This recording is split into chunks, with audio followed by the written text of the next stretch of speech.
back to RCX Unwrapped. Here's everything that we read in October. Woo, woo, woo, woo. Watson, What did you read? Started? Yes. What did you read? He didn't read much this month. He's not having it. Alright, you have a bigger stack than me for once. For somehow. I didn't even read that much this month, but apparently I did read a lot. So first off, I read Crush by Tegan and Sarah. Their first book, Junior High, was also really good. I think I liked the first one more. But this one was also really cute. I love Tilly Walden. I know that we all love Tilly Walden a whole lot, so she made it like a 5-star read. It's really cute. It's their first like real foray into the music scene, so that's them going through like managers and stuff, and I really love their mom. And yeah, just like growing up. It's really cute. Highly recommend. Love, love, love, love. I read Four Eyes by Rex Ogle and Dave Belizia, and this is a graphic memoir, Rex Ogle's experience growing up and his first time getting glasses, and he doesn't want to wear them because he thinks that people will make fun of them, and of course, you know, kids are awful, so that is a problem, but glasses aren't so bad. So I really like this, and I read this because I really finally want to read Pizza Face, which is like a follow-up to that. So finally read that. Sure, I'll be your back. Sure, Watson. Next I have Batman Hush. I've been reading a lot of like superhero, like DC stuff this month, because I feel like I'm trying to play catch up. Someone asked me in store the other day if I had any Batman recommendations, and I was like, I've not read a whole lot of Batman. Really? I've not. And so now I'm reading all of the Batman so that I can, you know, properly tell people about Batman. Anyways, so this is the DC Compact Edition. I really love these editions because it's an easy size and you can carry it around. Put it in your pocket. Put it in a pocket, exactly. This was definitely like pretty freaky. I would classify it as a horror, I think. What is the Hush? Yeah, exactly. It's like a weird, all of Batman's worst villains like come back with a vengeance that like is is more than the villains themselves, kind of thing. Okay. I'm not quite sure what I'm talking about, but I believe you. It was pretty good. There was a lot of like weird romance in it between him and Catwoman, and I understand like what they were trying to do there, but I felt like it was unnecessary. But maybe that's just me. So it was still pretty good. So I can't complain. My vibes are just totally different than your vibes. I read a lot of dark stuff this month, I'm realizing. I read Noodle and Bao by Shaina Lu, and this was adorable. So Noodle and Bao are Momo's best friends. Well, Bao is, and Noodle is their grandmother. And Noodle and Bao is also a bao bun shop, and Momo takes it upon herself to try to save the shop since this bigwig is trying to come in and gentrify the neighborhood. So it's a lot of community stuff. Food. The food looks so good. I want a bao bun so bad. It was just a really heartwarming story, and I love in the back there was like ways that you can do community organizing and resistance yourself, and kind of about the language and stuff like that. So even like as a child you can make a difference. It was really cool. Oh, that's so cute. I might have to read that. It's adorable. And then I read Ally by Junji Ito. I just read this one last night, so I didn't make a card for it. But it was really very good. I really enjoyed. I love how much of like a punch each story packs. They're like 10 pages long, but somehow it leaves you feeling like desolate inside. It's really, really intense. Wow. It's October. It's October. You're supposed to read scary stuff. I read something scary. Okay, fine. Somewhere in Don't here. judge me. This is a no judgment zone. I really liked the one with the guy who decided he wanted to make his house like an inn and have like a hot spring in his house. So he just started digging a hole, and he ends up digging a hole to hell. And I thought that was really fun. And then there was one about a guy who leaves for a long time and rents his house out to his middle school teacher, but it turns out his middle school teacher's made of mold. So when he returns, the house is all moldy, and then they become one with the mold. That's so twisted. And yeah, I love it. It's really good. Highly recommend.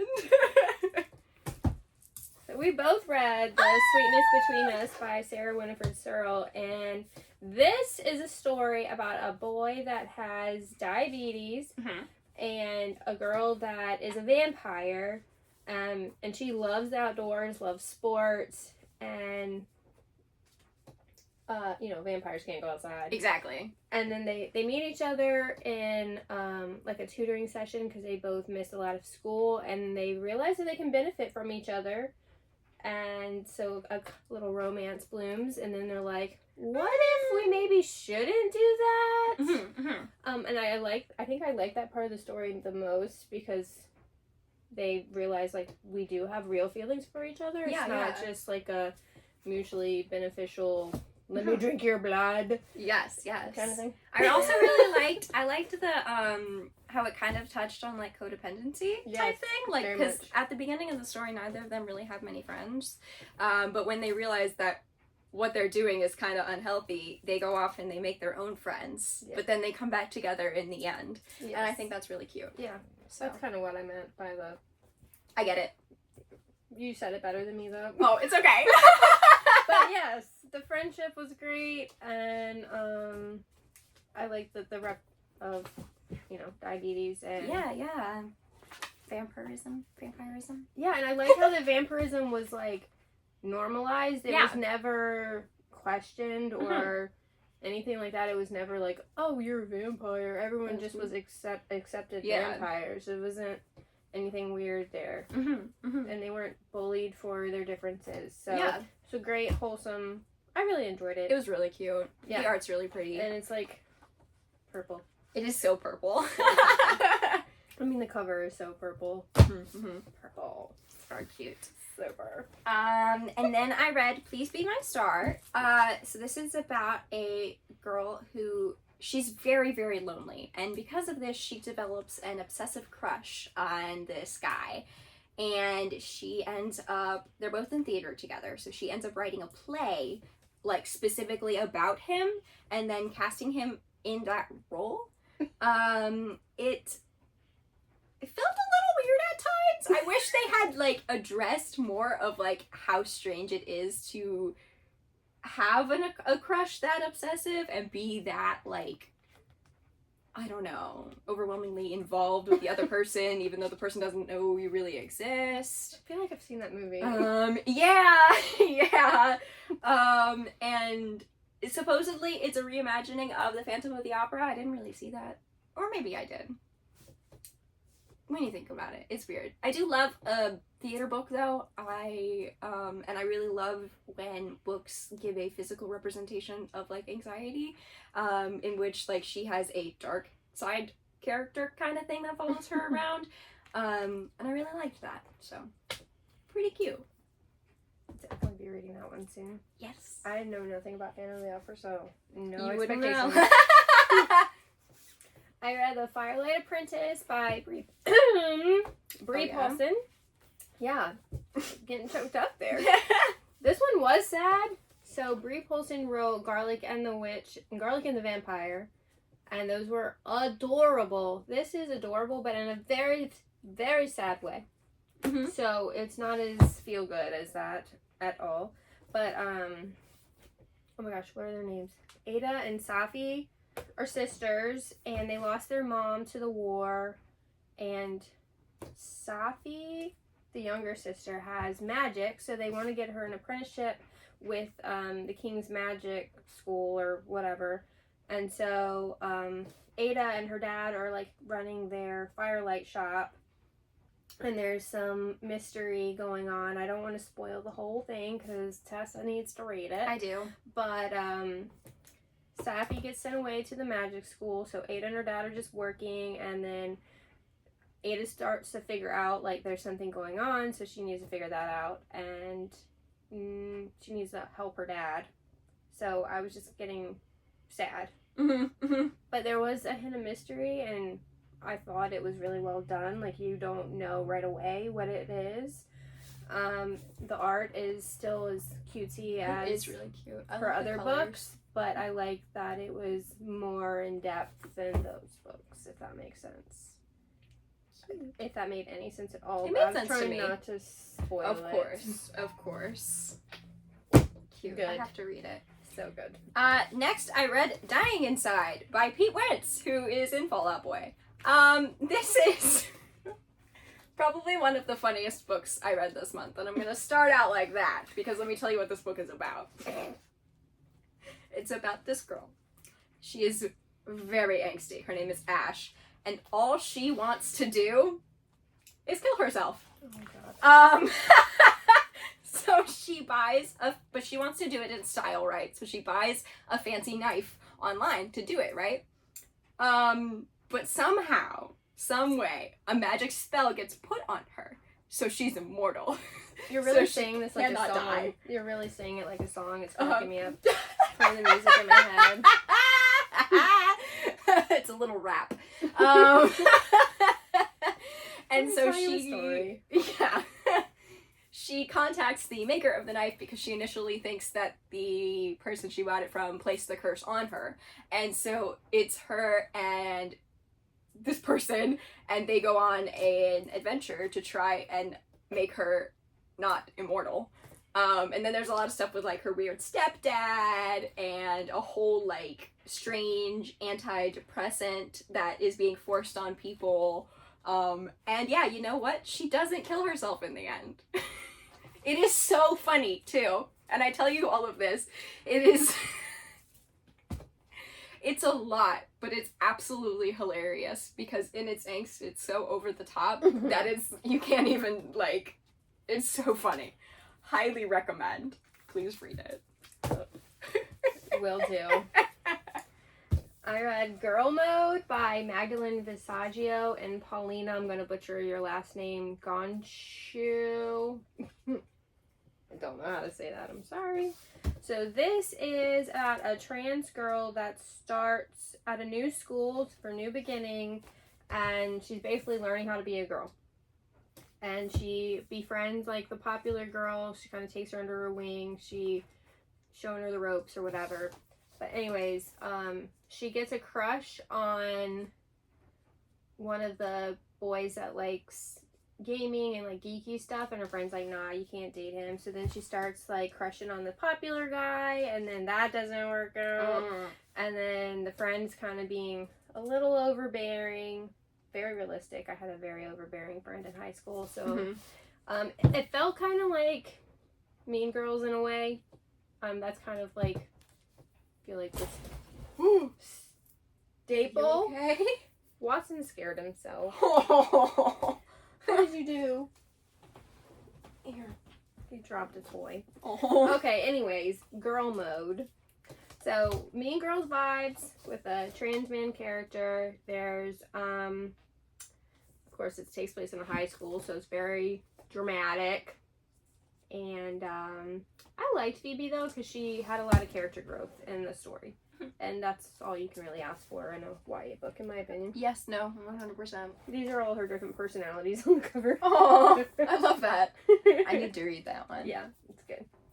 It's colorful. And that's great. So I read Motor Girl by Terry Moore, which was Finally. was phenomenal for one. I will say that. Phenomenal. The things that Sorry. what put me off from it in the beginning is it's not in color. It is all in black and white. And there's not a whole lot of like shading or anything like that. So I was like, eh. But it's actually, it was really good. It was not what I was expecting at all. I loved all of like the little moments. Like there kept being like just small interactions that I loved. I felt very human and they made me smile. Mike is great. Mike is so great. Bick is my favorite. Bick is the best. He's a little alien. He's so cute. So it's about this girl. Oh my goodness, what is her name? Oh my god, you're making me forget. How dare you? Her name is Motor Girl. Her name is Motor Girl, and Philip, don't watch this. Don't watch this. She is discharged from the war, and she comes back and is, how do I put it? She moves in with Aunt Libby and runs the motor shop. Yes, exactly. And all of a sudden, one day, aliens land in her yard. Yeah. And a lot of crazy stuff happens, and she has a wonderful gorilla named Mike, who I love so much. It actually, like, it made me cry. I think it's a really great portrayal of PTSD. And like, I called the twist ending a little bit, but it also, like, still broke my heart into a million billion pieces. And we'll think Sam. Yes, Sam. Yes. We'll think of her name later. Sam? I think it's Sam. I know Aunt Libby and Mike and Vic, but Sam. Woo! Really, really very good. So, definitely. Woo. I think that's your first Terry Moore? Yes. You started out great. I did? Because that's the best one. Really? It's the best one. Okay, good to know. In my opinion. Good to know. Read Echo next. Okay, I will.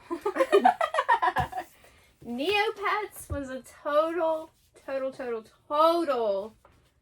nostalgia purchase. So this is Neopets, the Omelet Fairy by Rebecca Mix and Heather Burns. And I don't remember playing Neopets when I was younger. I just remember knowing how freaking cute they were. And when I was reading this, my favorite, the cutest little Neopet, the Kachik, where is he, showed up. And I was like, oh my god, I love him! Anyways, Saber X has to find out the mystery of why the giant omelet disappeared, and the giant omelet is what feeds all the Neopets in Neopia. Yes. So it's a story about food insecurity, and I was so sad. And so Saber X and the Fire Fairy have to work together to solve the mystery, and it was great. I loved it so much. You've convinced me. I think I need to read it now. It's a giant omelet that shows up magically every single day and feeds all the Neopets. I love that. And so when it disappears, what are they going to eat? Exactly. And there's a little queer subplot too. Oh, even more sold. I never played Neopets, but your generation doesn't it was know wrong. what they're missing. Yeah, I just had Webkins. This was a month of reading books that I never thought I would ever read, ever in a million. I can tell. So, for my birthday, Tommy bought me Do a Powerbomb by Daniel Warren Johnson. And I was like, nah, bro. Wrestling? Really? This book probably made me cry harder than any other book I read this month.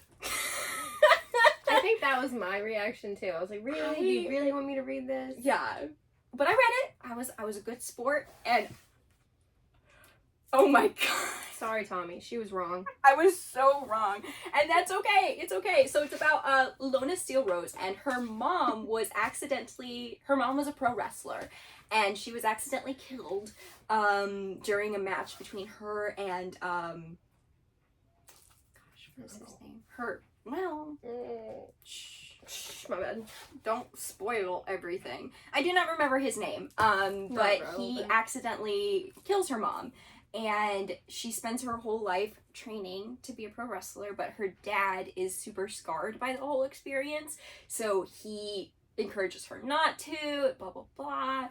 And then she is visited by this demon something who is obsessed with pro wrestling. So he is setting up a pro wrestling contest, and the winner of the contest gets to bring back one soul.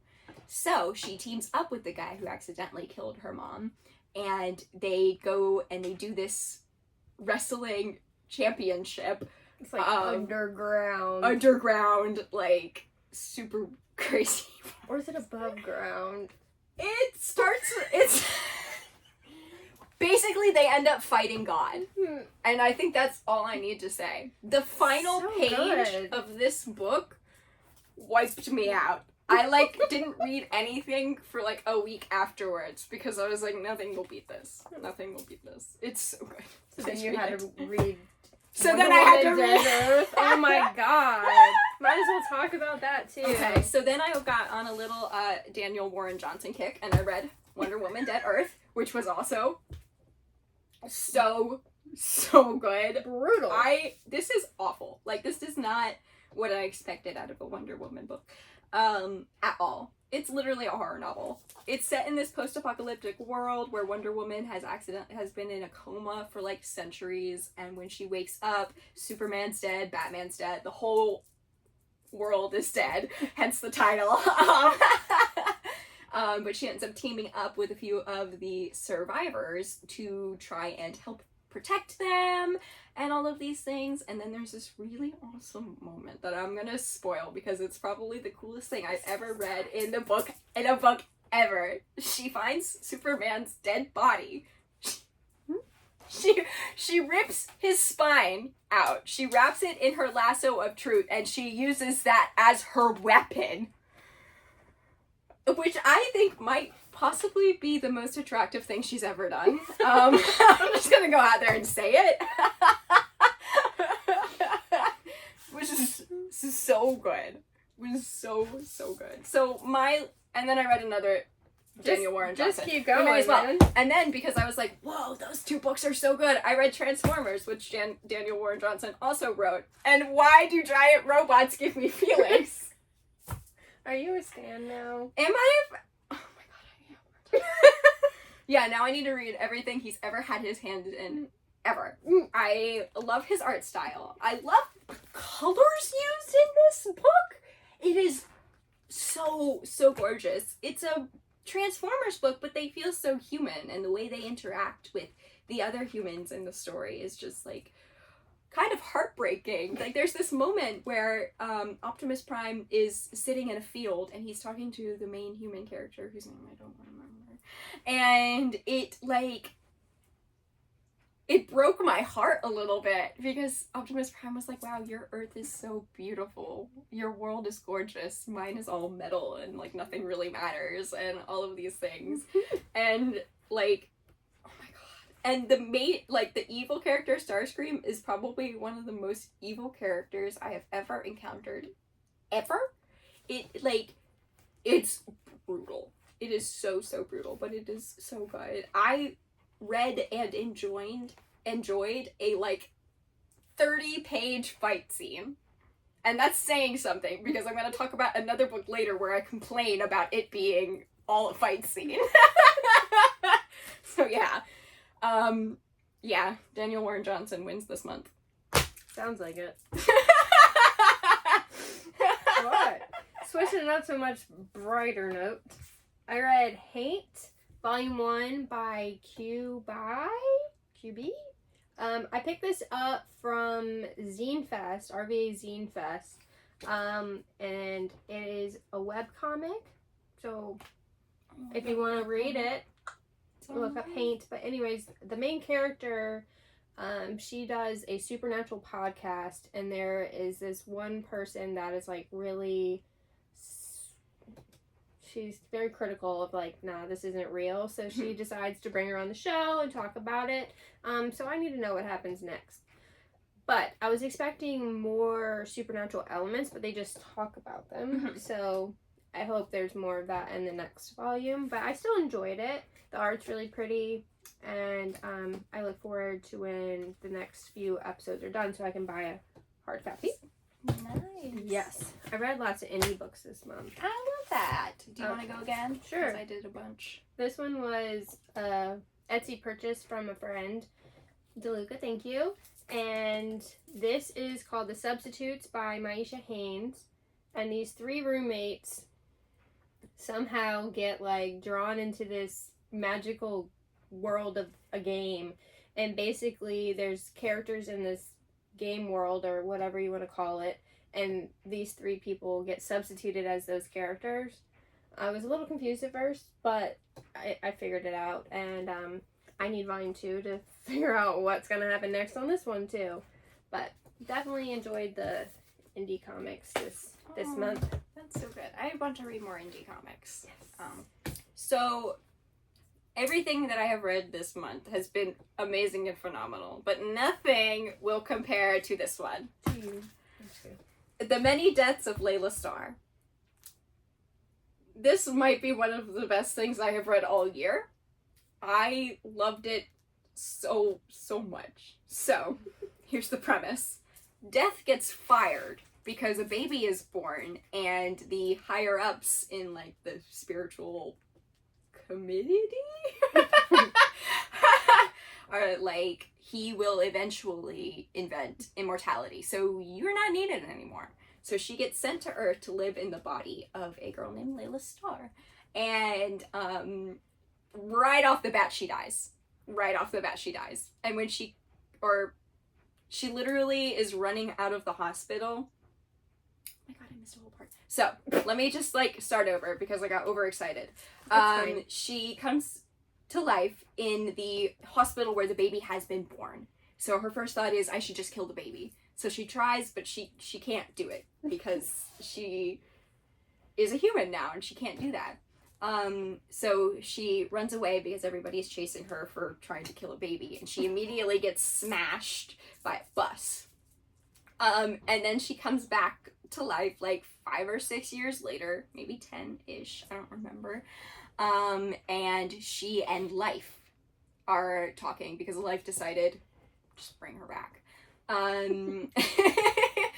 And so she goes out and she finds the kid again and she talks to him, and then, like, tragedy strikes and she dies again because the apartment building where they're at burns down.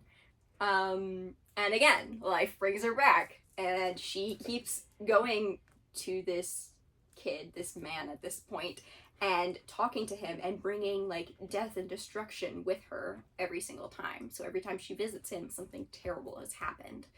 And she ends up dying. So it goes on and on and on until, like, the very end, where he does invent immortality, but not in the way you think, not in the way that is so destructive to the whole entire world. I really loved, like, Death finding her humanity, you know, and, like, growing to love humans, and just, like, how existence is such a beautiful thing. And all of that in that short little book, right? It's not that long. It is not that long. Oh my god, it was so good. Please read this book. It's really good. Okay, your turn. Speaking of death, I read Phantom Hearts by Rosie Talbot and Sarah Maxwell, and this was so good. So the blonde here, Malia, her dad is a bus driver, and the bus crashes with 4 students on it, and the 4 students die, and her dad's in the hospital, and people are talking about her dad, like, he was drunk, he was on drugs, he did it on purpose, he was trying to commit suicide. So basically she's trying to clear her dad's name and figure out what happened. And this Q-Bii shows up and is like, she works at a motor shop. What do you call these places? We're calling them motor shops today. An auto body shop, I guess. I'm calling them motor shops now. I don't know. So Q-Bii works at a motor shop and is like, the report said that the brakes were cut on the bus, so someone tampered with it, and so she's trying to figure out who did it. And so she goes around questioning friends of the people on the bus, trying to figure out, like, did you do it? Why were you on the bus? You weren't supposed to be on the bus, like, all of this. But one of the twists is that she can see the ghost of the kids on the bus, and so they actually help her, and as part of them being able to move on to the afterlife is to basically solve what happened, why the bus crashed. And there's, like, an underlying romance between Malia and Q-Bii, which was beautiful, but I don't want to tell you the big twist because spoiler. You have to go read it. I kind of figured it out, but I still enjoyed the reveal because it was like, oh, that's so wonderful. Mm-hmm. So it's like a murder mystery-ish ghost romance love story. Yeah, I liked all of those things, and the art is black and white, but it was still really pretty in my opinion. I know both of us don't love black and white art, but the shading and stuff was really, yeah, that's really pretty. The only thing is you can't really tell the difference between the ghosts and the real humans, but I think that was done intentionally. Yeah. And the main character is colorblind. Ooh. And they also take pictures. So they take pictures in black and white, and I feel like that's why the story was in black and white, because she can't see color. So I really, really enjoyed this. This might be my favorite of the month. Cool. So you can borrow that. I might need to borrow that one. So before I get to my next one, I read a Wildflower Emily by, we do not have a copy of it because it sold at the store before I could buy it. Such a bad problem. So it's Wildflower Emily by Lydia Corey. It was adorable. It was short. It was kind of like speculating on what Emily Dickinson's early life would be. So it's about her and her dog going on a little adventure. Because most people know Emily Dickinson as like the shut-in who just like never spoke to anybody and wrote a lot of poetry. But yeah, and that's exactly what she was. But this went into detail about what her early life could have been like and the adventures that she probably went on. And it's all done in this beautiful watercolor, so. I did flip through and the art was beautiful. Yes. I assumed you bought it. I did not. No, somebody reached out and was like, I want that book. It was your pick of the week. It was, yeah. So that was really, really Look cool. Look at you. Look how cool I am. I know things. And I'll go ahead and do this one too. So I read Batman: The Dark Knight Returns. So I was listening in on Tommy when he was recommending Batman books to someone, and I basically made it my mission to read all of the ones that he recommended because I have never read superhero books before this year, and so I have a lot to catch up on if I'm gonna work at a comic shop. But I'm spending a week here in November, so I'll I'll really catch up by then. So this is like, I guess, regarded as the best Batman comic of all time, and I can kind of see that. It was really dark. It was a lot darker than I thought, but I think that's Batman. And I've read a lot of Nightwing recently, so I was kind of like, it'll be just like that. But it's not just like that, so I can't. Bloodhaven and Gotham are two similar, but very different places. Yes. It was good. It was enjoyable. I thought it was a little bit too much. But I can see why it's regarded as like the best Batman comic of all time. I really loved Robin, Carrie Kelly. I think she was adorable. I loved her so much. And the colors were really cool. It's very muted, but still colorful. And everything is done in like blocks. It is all like, there aren't too many pages where the whole page is art, or that the blocks are different sizes. Or the panels. That's a better word. That's panels. Definitely been a newer thing, I feel like. Definitely. And yeah, it was pretty decent. Not my favorite, but to each their own. You read it. I read it, so. You're a different person because you read it. Please don't scare yourself again, buddy.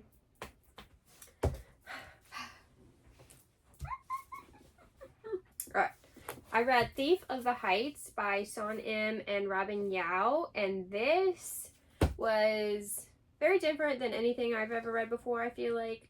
It's dystopian, but the world is like built upon itself, so all the poor people, it's like a hierarchy, so the poor people are on the bottom and the rich people are on the top, and so the people that live in the bottom is very dark, kind of like steampunky vibes with like they have to make do with, you know, scrap metal and stuff like that. And so these three friends are engineers, and they have to there's also like a virus going around, and so the virus causes people to have to amputate their limbs to cut off the infection. And so their first friend had her legs amputated because of the infection, so they're trying to make her prosthesis. And then one of the other characters has the infection in his hand and has to get a prosthesis arm. And so some higher up person comes down and like sees what they're doing and is like, oh, we need your inventions up top. So they basically ride the elevator to the top, but their plan all along is to take down the top from within. Mm-hmm. So I really like that. It's kind of like a Hunger Games kind of vibe, right? Like these kids are taking down the rich. But it interesting. It's definitely dark because of, there's not much light on the bottom, but you can see, and I like the candles and stuff. But when they get to the top, everything is so shiny and magical, and they almost like don't want to go back down, but they're like, we have to help everybody. So I really, really liked it, and just a survival story. Awesome. Did I sell you? You sold me. You sell me with most things you read. Good. If you read it, I know I'll probably enjoy it. Good. So next I read Young Avengers by, is it Kieran Gillen? I think so. Maybe. So I read this because I've been watching Agatha all along, and I was like, I need more Wiccan. But this... That doesn't surprise me. Yeah, listen. I'm not saying you're obsessed with Joe, but are you obsessed with Joe? Anyways. I haven't seen the finale yet. I need to watch it. I haven't watched it. I'm watching it tonight. So it was okay. It was... I think I just prefer more slice of life-y stuff. And this is not that. It's all of them, like... all of the adults have turned against them, and it was... Did I write anything about it? No, you hated it. No, I didn't hate it, but it was probably my least favorite book this month. It was just too superhero-y for me. The characters were all great, and I feel like if I look a little harder and I find more stuff with these characters, I will love them. Or if I just need to read fan fiction, that's also great. You just don't like them all together? No, I didn't like the way it was put together. It felt like clunky. It didn't like read well, in my opinion. I feel like I'm saying very bad things about it. I also loved your opinion. The characters. I loved the characters is the thing. Like, I want all of these characters, but I want them in less of a dire situation, maybe? I also think I just hate Loki. I'm gonna go out there and say it. It's pretty terrible. He's awful. I really, like, every time he has the chance to do the right thing, he does the wrong thing. And there's always a twist. You can basically call it a twist where he's actually the bad guy. And it got me for the first 2 Thor movies, but now I'm done. But yeah, like, it was so good. I think I still rated it like 4 stars. Because, like I said, I love the characters. And I love the vibes. But it's all about vibes. It's all about the vibes. And it just wasn't my thing. So, sorry. No apologies needed. Alright, The Keeper was our book club book. We're going to be discussing it Sunday. Yep. Join us. But The Keeper by, hopefully I say her name right, Tannen Arrived, Dew, Stephen Barnes, and Marco Finnegan. And I actually read another Dew book for Blackoween this month, and so this was my second book by her. And I think I like this one more because the pictures really helped for me to understand what was going on. Yeah. Her stories are very, very complex, and my brain was like, what's going on? But the imagery in this one was great. Like, you could visibly see this thing taking over. It kind of reminded me of what you said about the mold in the Ito book. Like, that's what it felt like. 100%. I don't know how you would describe it. I wouldn't even know what to categorize it as. Because it's sci-fi-y. But also... It definitely gave me, like,